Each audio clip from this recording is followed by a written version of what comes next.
അഹോ ആരണ്യോയം മൃഗയിതി ഹസന്തം ബഹുതരൈഃ ദുരുക്തൈർവിദ്യന്തം ദിദിസുതം അവജ്ഞായ ഭഗവൻ മഹീം ദൃഷ്ട്വാ ദംഷ്ട്രാ ശിരസി ചകിതാം സ്വേന മഹസാ പയോദ്ധാവാധായ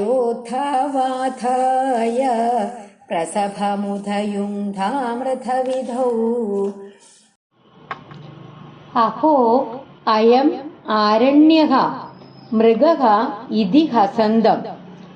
കഷ്ടം, ഇതൊരു കാട്ടുമൃഗമാണല്ലോ എന്നിങ്ങനെ പുച്ഛിച്ചു പറയുന്നവനും ബഹുതരൈഹി ദുരുക്തൈഹി വിദ്യന്തം, പലതരത്തിലുള്ള ദുർവാക്കുകളാല് വേദനപ്പെടുത്തുന്നവനുമായ ദിദിസുതം അവജ്ഞായ, അസുരനെ അവഗണിച്ച് ഭഗവാനെ അവിടുന്ന് മഹീം ദംഷ്ട്രാശിരസി ചകിതാം ദൃഷ്ട്വാ, ഭൂമിയെ ദംഷ്ട്രയുടെ തലപ്പത്ത് കിടന്ന് പേടിച്ച് വിറയ്ക്കുന്നതായി കണ്ടിട്ട് സ്വേന മഹസാ പയോധൗ ആധായ, തന്റെ പ്രഭാവത്താല് സമുദ്രജലത്തിനു മീതെ ഉറപ്പിച്ചു നിർത്തിയിട്ട് പ്രസഭം മൃതവിധൗ ഉദയുങ്ധാഹ, തൽക്ഷണം ഒരു കൂസലും ഇല്ലാതെ യുദ്ധം ചെയ്യുന്നതിനായിട്ട് ഒരുങ്ങി പുറപ്പെട്ടു.